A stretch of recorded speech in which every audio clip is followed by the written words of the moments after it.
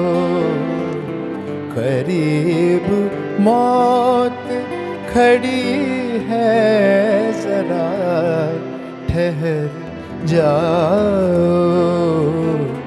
कज़ा से आँख लड़ी है, जरा ठहर जाओ। करीब मौत खड़ी है।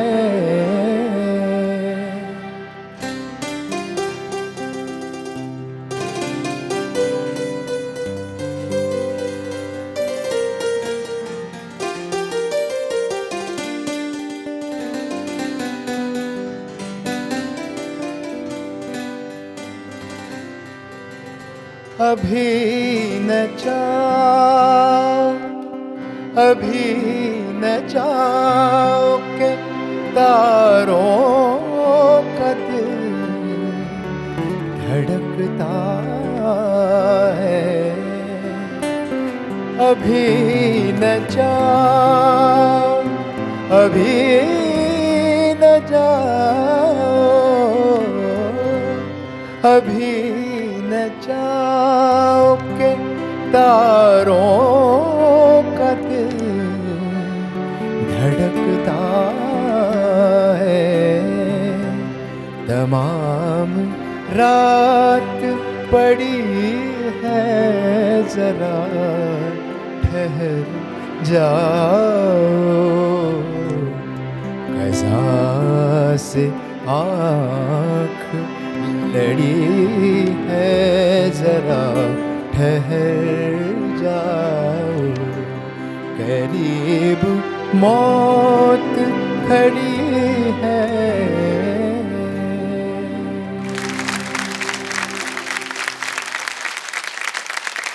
गालिब का एक बड़ा मशहूर शेर है कि कासिद के आते आते ख़त एक और लिख रखूं, मैं जानता हूँ जो वो लिखेंगे जवाब में।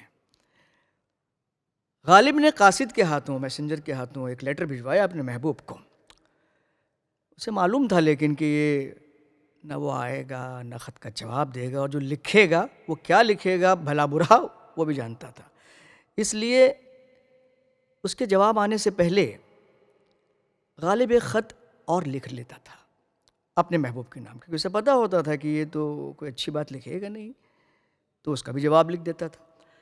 ये तो ख़तों के आने और जाने का मामला था, लेकिन उस आशिक़ के बारे में ज़रा सोचिए कि जिसके नाम कभी कोई ख़त नहीं आता और वो इंतज़ार में ही रह जाता है। कोई ख़त, कोई चिट्ठी, कोई पत्तर, कोई लेटर, कभी कुछ नहीं आता, वो सिर्फ़ इंतज़ार करता है। कैसरुल जाफ़री साहब की एक अजीब व गरीब गज़ल है, एक हैरत अंगेज़ उसके अंदर कैफियत और जज्बात भरे हुए हैं कि झूठी दुआएं भेजी, झूठे सलाम लिखे। ये गज़ल सुनाने से पहले आपको एक दिलचस्प बात मुझे याद आती है कि 1993 का वाक़या है कि एक गज़ल का कंपटीशन होता है हिंदुस्तान में, और जिसमें 900 पार्टिसिपेंट्स जो हैं वो पार्टिसिपेट करते हैं गज़ल गाने के लिए, जिसमें से 15 फाइनलिस्ट ऊपर आते हैं। कलकत्ता में इसका फाइनल होता है और 1 लाख रुपए का इनाम दिया जाता है उस सिंगर को जो इस गज़ल को बहुत खूबी के साथ, पूरे लहजे के साथ, पूरे तलफ़्फ़ुज़ के साथ, पूरे जज्बात के साथ गाता है। और मुझे ये बात आपको बताते हुए बहुत खुशी होती है कि वो गज़ल सिंगर थे और हैं मिलिंद इंग्लिश साहब। मैं उनसे ये फरमाइश करूँगा कि कलकत्ते का वही यादगारी माहौल यहाँ भी ताज़ा कर दें और कैसरुल जाफ़री साहब की वही गज़ल एक बार फिर हमें हमारे सामने पेश करें। बहुत बहुत शुक्रिया।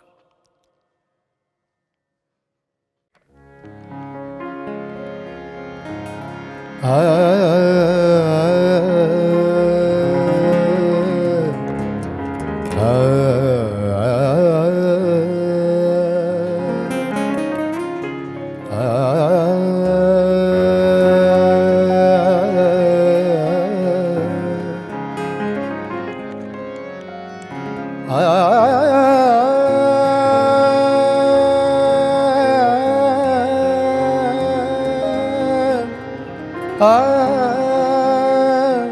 आ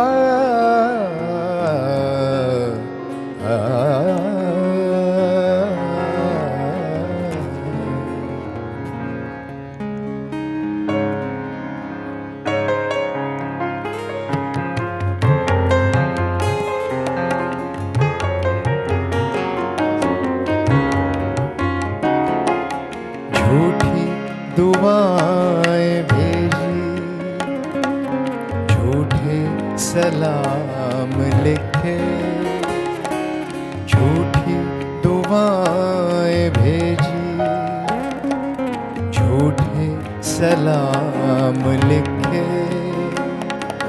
उनकी तरफ से हमने खत अपने नाम लिखे।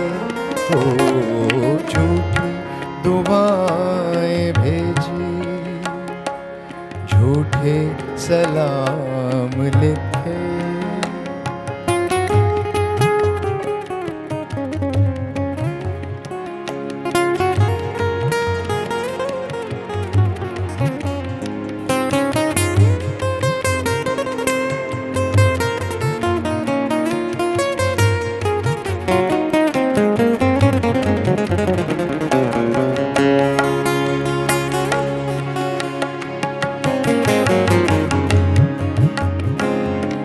फनकार ये भी सीखे, फन बेचने से पहले, फनकार ये भी सीखे, फन बेचने से पहले, मिट्टी की मूर्ति पे, मिट्टी की मूर्ति पे सोने के दाम लिखे, उनकी तरफ से हमने खत अपने नाम लिखे।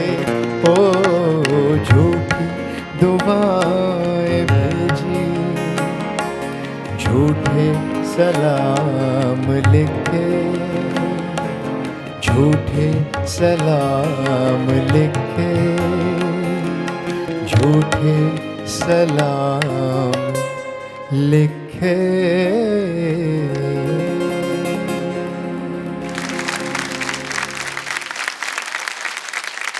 लेडीज़ एंड जेंटलमैन, मुखातिब का ये नहायत खूबसूरत प्रोग्राम आप ऑनलाइन देख रहे हैं। देखिए, एक ज़माना था कि हम आप रूबरू हुआ करते थे, रूबरू बैठा करते थे, एक ही हॉल में, एक ही ऑडी में, एक ही प्राइवेट महफिल में, एक ही आम महफिल में आमने सामने हुआ करते थे। लेकिन आज आप भी जानते हैं कि जो बला नाजिल हुई है आसमान से और ज़मीन से फूट कर निकली है, इसमें ये मुमकिन नहीं रहा। यही मुमकिन है कि अब आप और हम आज ऑनलाइन मिलें। खैर, ये मुखातिब का जो ये खूबसूरत प्रोग्राम है, ये मुमकिन नहीं हो पाता, ये पॉसिबल नहीं हो पाता अगर हमारे साथ हमारे को स्पॉन्सर्ड ना जुड़े होते। हम बहुत शुक्रिया उनका अदा करते हैं। हमारे को स्पॉन्सर्ड हैं Natu Paranjape and Madhav Baug, and it is powered by Indian oil. हम सब उनके बहुत बहुत शुक्रगुजार हैं और इस महफ़िल को आगे ले चलते हैं। एक बहुत ही खूबसूरत गीत पंकज भाई ने से गाया था, मिलिंद साहब से सुनिए, मज़ा दोबाला हो जाएगा आपको। Please sir.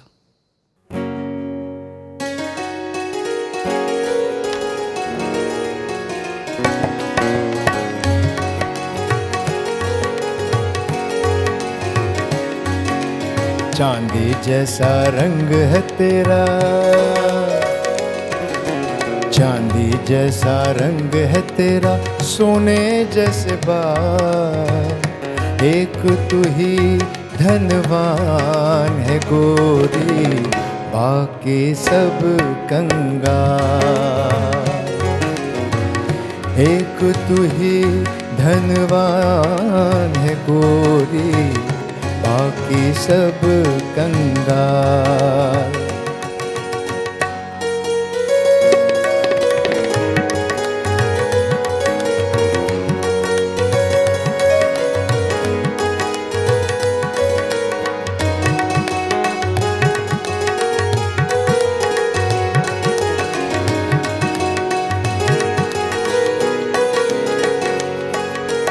जिस रास्ते से तू गुजरे वो फूलों से भर जाए, जिस रास्ते से तू गुजरे वो फूलों से भर जाए, तेरे पैर की कोमल आहट सोते भाग जगाए, जो पत्थर छूले गोरी तू वो हीरा बन जाए, तू जिसको मिल जाए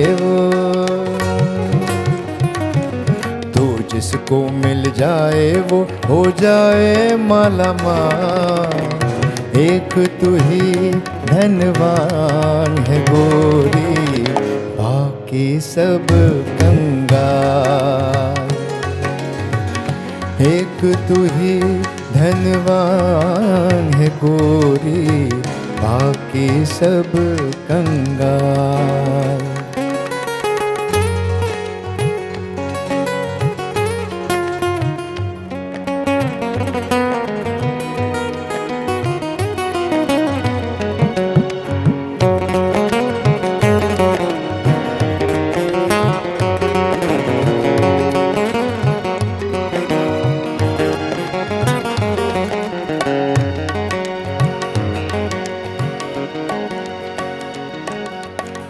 धनक घटा कलियां और तारे सब है तेरे रूप,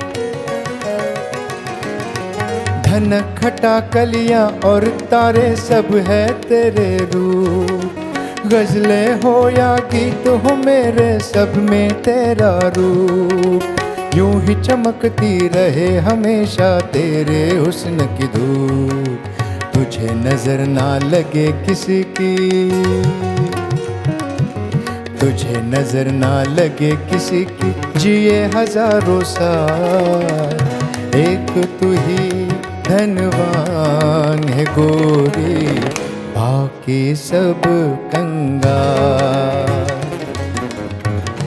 एक तू ही धनवान है गोरी, बाकी सब कंगाल, चांदी जैसा रंग है तेरा सोने जैसे बाल, एक तू ही धनवान है गोरी, बाकी सब कंगाल,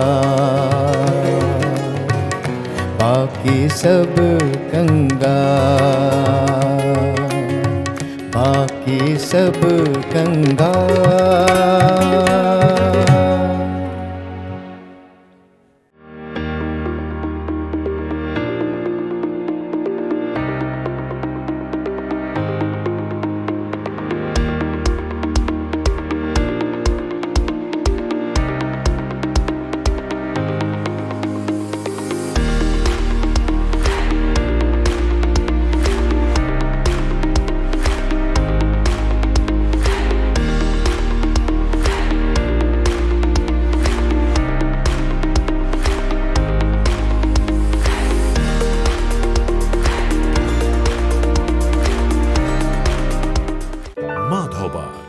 इंडिया का leading heart care non surgical multi disciplinary hospital and clinics, जिसने जानलेवा हार्ट डिजीज को बड़ी सफलता से मात दी है।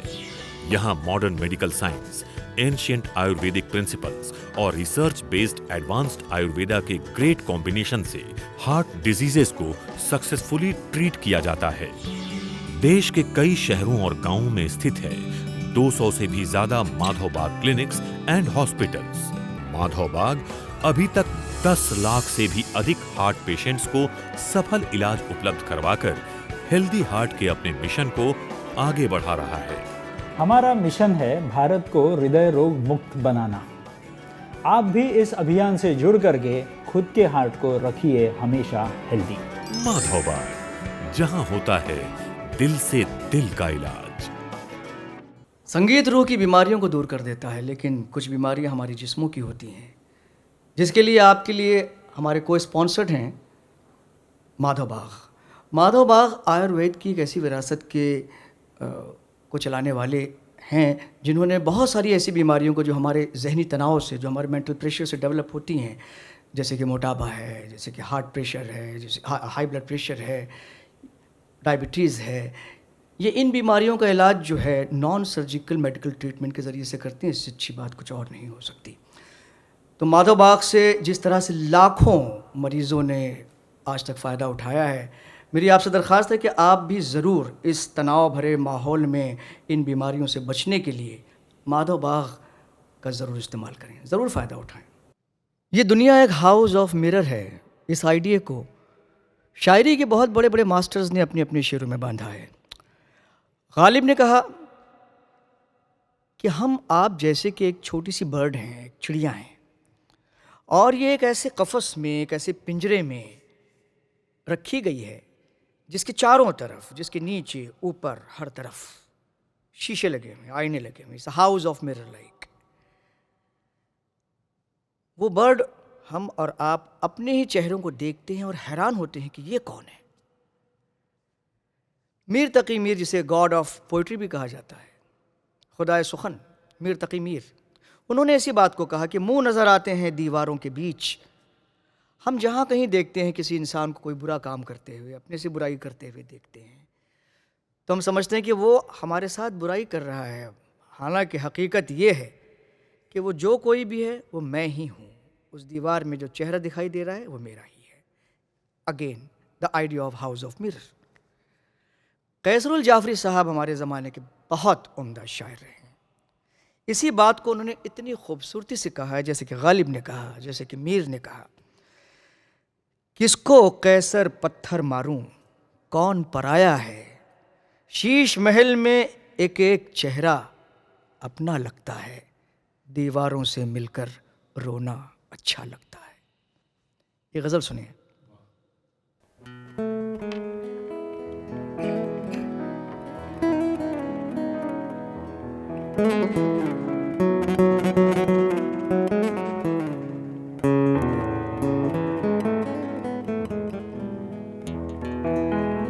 दीवारों से मिलकर रोना अच्छा लगता है, हम भी पागल हो जाएंगे ऐसा लगता है।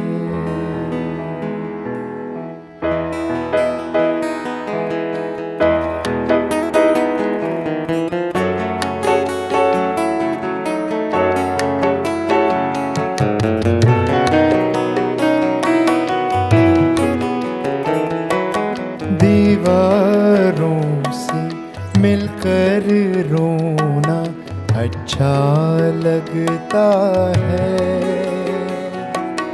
हम भी पागल हो जाएंगे ऐसा लगता है। दीवारों से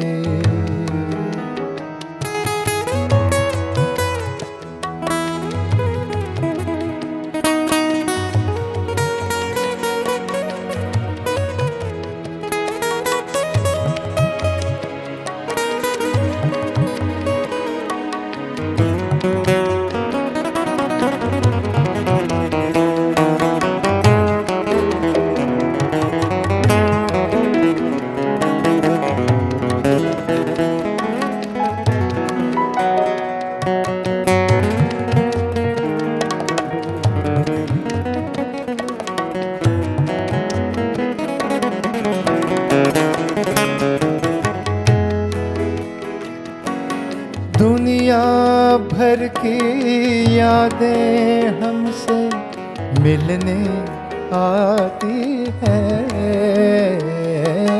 दुनिया भर की यादें हमसे मिलने आती है। शाम ढले इस सोने घर में मेला लगता है, हम भी पागल हो जाएंगे ऐसा लगता है। दीवारों से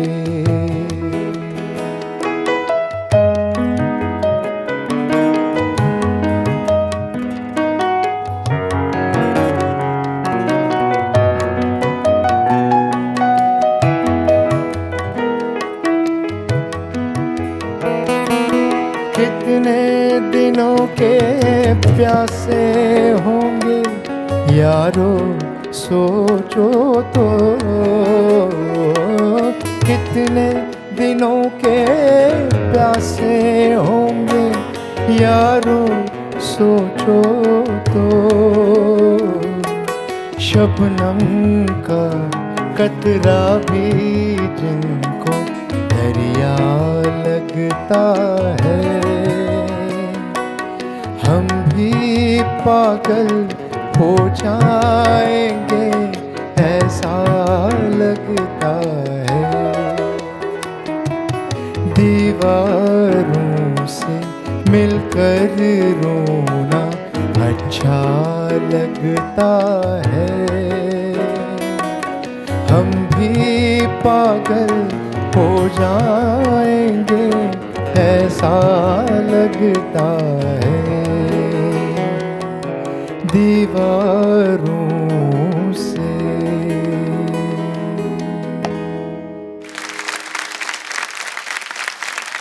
गज़ल मोहब्बत की ज़बान है। अजीब बात है कि आपका महबूब आपसे कितनी ही मोहब्बत क्यों ना करे, कितना ही दम क्यों ना भरे, कितनी ही बार ये ना कहे कि मुझे आपसे मोहब्बत है, I love you, I love you, लेकिन आपकी तसल्ली नहीं होती। एक अजीब सा धड़का हमेशा लगा रहता है, एक अजीब सी इनसिक्योरिटी मोहब्बत में आशिक को घेरे रहती है कि अब क्या होगा। मुझे याद आता है कि एक शैलेंद्र जी ने एक गीत लिखा था जो साधना पे पिक्चराइज किया गया था, यही फील थी उसके अंदर। उसका एक अंतरा है, इसी मोहब्बत की इनसिक्योरिटी के नाजुक जज्बात को बयान करता है वो। है शबाब पर उमंग जिंदगी जवान है शबाब पर उमंग हर कली जवान है शबाब पर उमंग हर कली जवान है, मेरी दोनों बाहों में जैसे आसमान है। चलती हूँ मैं तारों पर, फिर क्यों मुझको लगता है डर, तेरा मेरा प्यार अमर, फिर क्यों मुझको लगता है डर। ये मोहब्बत की जो इनसिक्योरिटी है, जो हमें फिल्मी गीतों में भी सुनाई देती है, हमारे शायरों की गज़लों में भी सुनाई देती है। कैफ़ी आज़मी साहब की ये गज़ल इसी नाजुक जज्बे की, इसी धड़के की, इसी इनसिक्योरिटी की गज़ल है। झुकी झुकी सी नज़र बेकरार है कि नहीं, दबा दबा सा सही दिल में प्यार है कि नहीं। प्लीज़।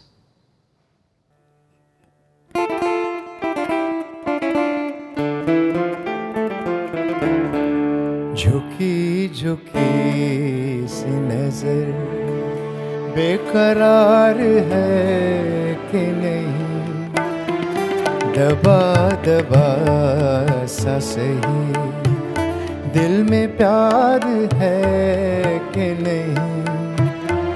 झुकी झुकी सी नजर बेकरार है कि नहीं, दबा दबा सा सही दिल में प्यार है कि नहीं।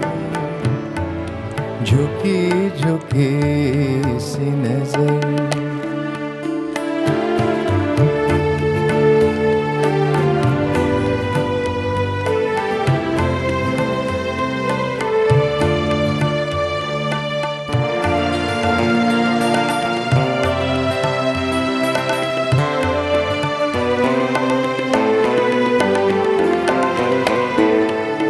अपने दिल की जवां धड़कनों को गिन के बता,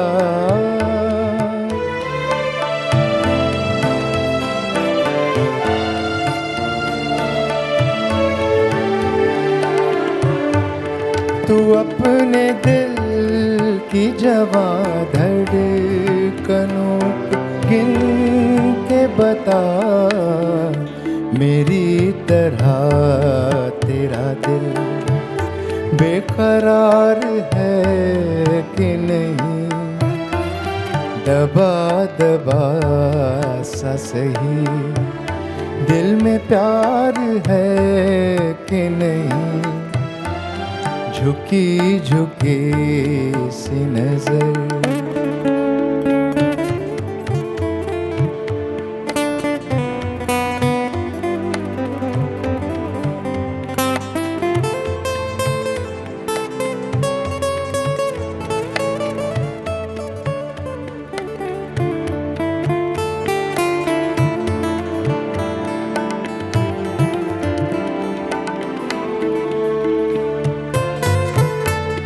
वो पल के जिसमें मोहब्बत जवान होती है,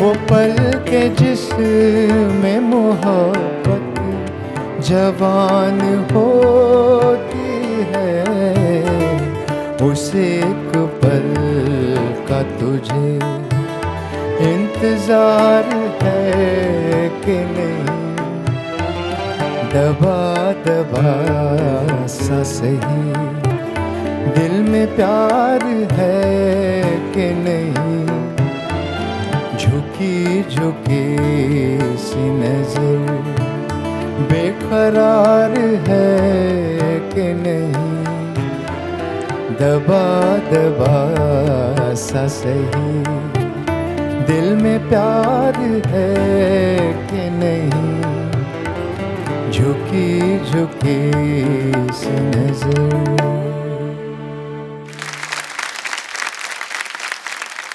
गज़ल की ज़बान में आपने मुखातिब की इस सुरीली महफ़िल में मोहब्बत के न जाने कितने ही रंग देखे और सुने। याद का रंग, इंतज़ार का रंग, मिलन का रंग, जुदाई का रंग, ख़तों के आने जाने का रंग। अगर इन सारे रंगों को मिला करके अब आप देखिए कि ये एक रंग कहाँ से शुरू होता है और कहाँ ख़त्म हो जाता है, और वहाँ से दूसरा रंग शुरू हो जाता है, वहाँ से तीसरा रंग शुरू हो जाता है, जैसे कि धनक है, जैसे कि रेनबो है। आइए इन तमाम रंगों को मिला देते हैं और एक धनक बना देते हैं, जिसे हम कहते हैं मेडली। प्लीज सर, एक मेडली हो जाए।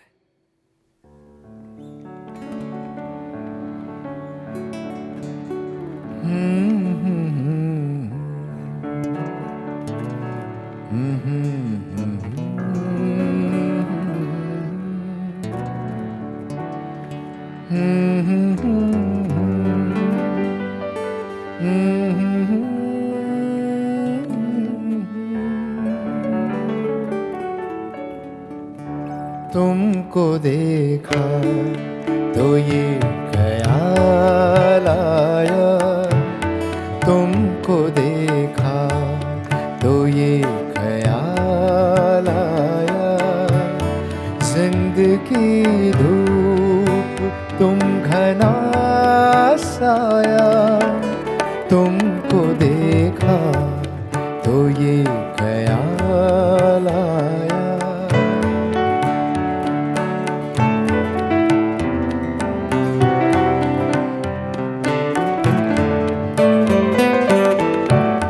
आज फिर दिल ने एक तमन्ना की,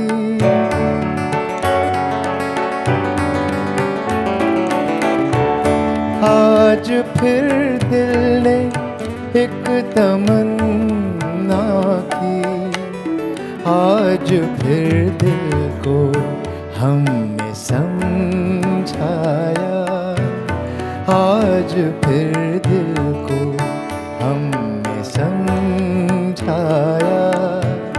जिंदगी धूप तुम घना साया, तुमको देखा तो ये ख्याल आया, तुमको देखा तो ये ख्याल आया, प्यार मुझसे जो किया तुमने तो क्या पाओगे,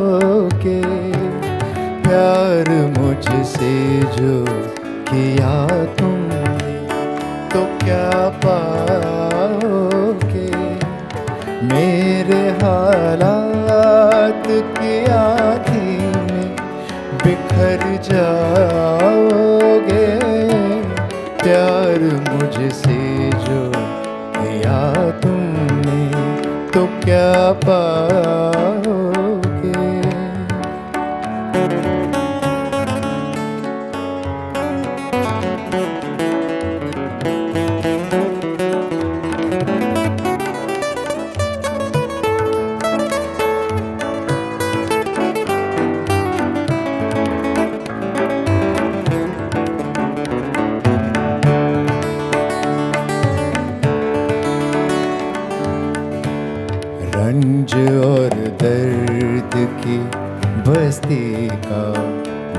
बाशिंदा हूँ, ये तो बस मैं हूँ कि इस हाल में भी जिंदा हूँ।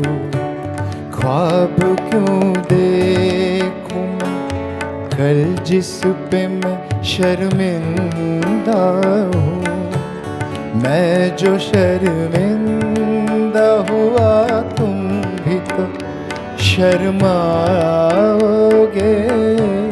प्यार मुझसे जो किया तुमने तो क्या पाओगे।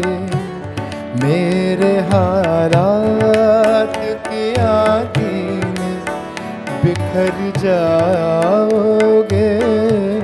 प्यार मुझसे जो किया तुमने।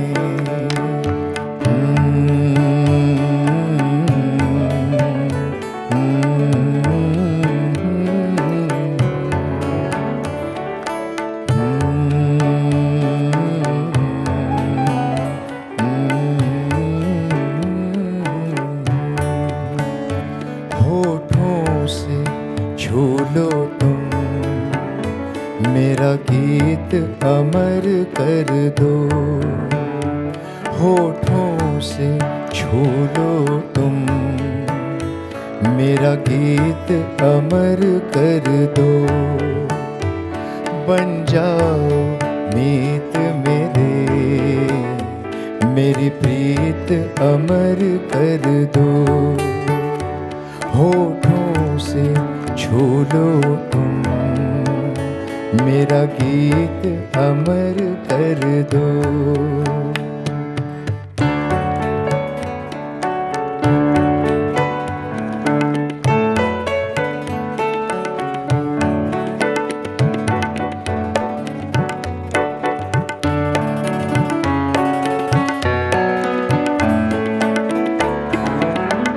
ना उम्र की सीमा हो, ना जन्म का हो बंधन।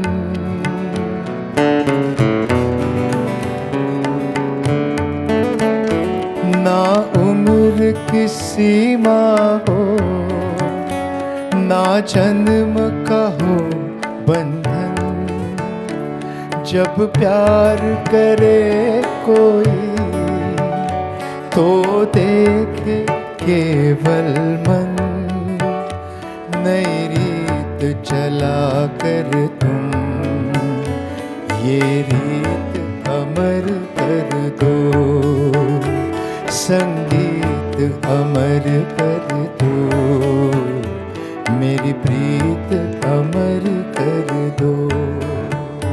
होठों से छू लो तुम मेरा गीत अमर कर दो।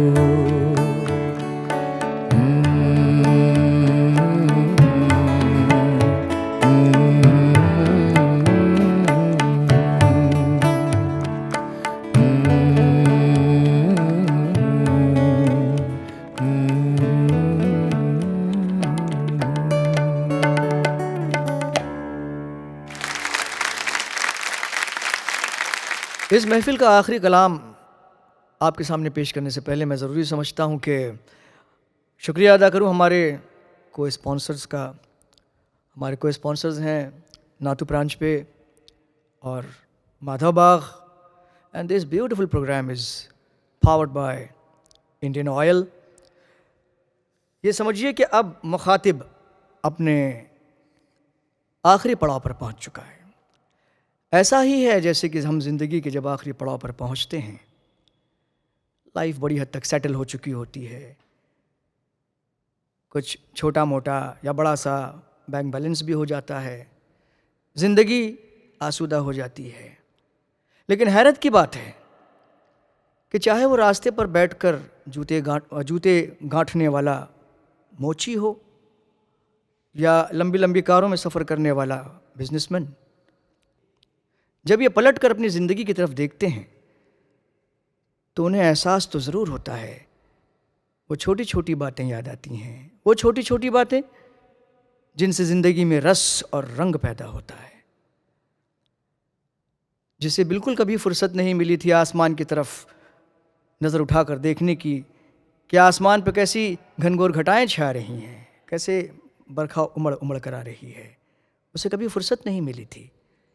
लेकिन भागती दौड़ती ज़िंदगी के बाद उसे कभी कभी रुक कर सोचना पड़ता है, उसे मान लेना पड़ता है, उसे कहना पड़ता है कि ये दौलत भी ले लो, ये शोहरत भी ले लो, भले छीन लो मुझसे मेरी जवानी, मगर मुझको लौटा दो, मगर मुझको लौटा दो बचपन का सावन, वो कागज़ की कश्ती, वो बारिश का पानी। मुलाहिज़ा फरमाए आज की सुरीली महफिल मुखातिब का आखिरी कलाम, वो कागज़ की कश्ती, वो बारिश का पानी।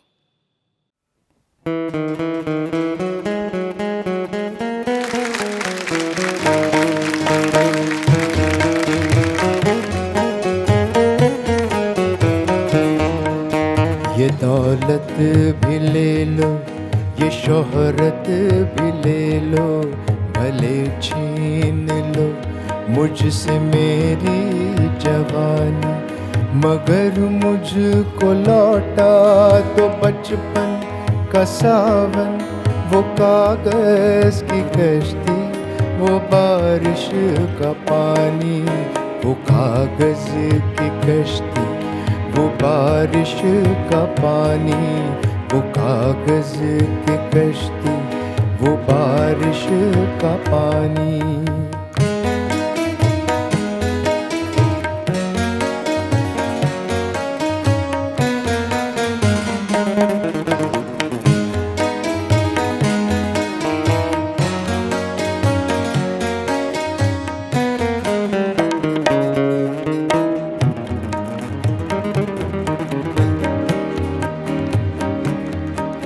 मोहल्ले की सबसे निशानी पुरानी, वो बुढ़िया जिसे बच्चे कहते थे नानी, वो नानी की बातों में परियों का डेरा, वो चेहरे की झुर्रियों में सदियों का फेरा, भुलाए नहीं भूल सकता है कोई, वो छोटी सी रातें, वो लंबी कहानी, वो कागज़ की कश्ती, वो बारिश का पानी, वो कागज़ की कश्ती, वो बारिश का पानी।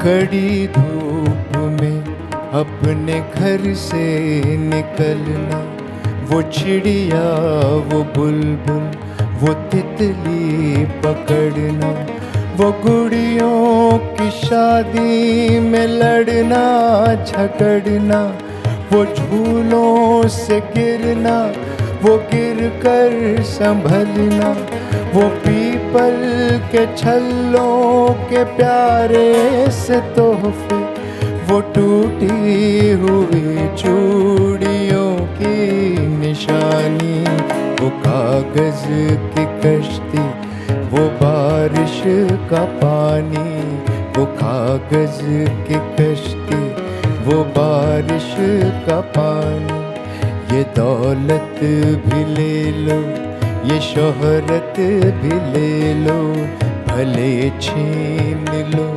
मुझसे मेरी जवानी, मगर मुझको लौटा दो बचपन का सावन, वो कागज़ की कश्ती, वो बारिश का पानी, वो कागज़ की कश्ती, वो बारिश का पानी, वो कागज़ की कश्ती, वो बारिश का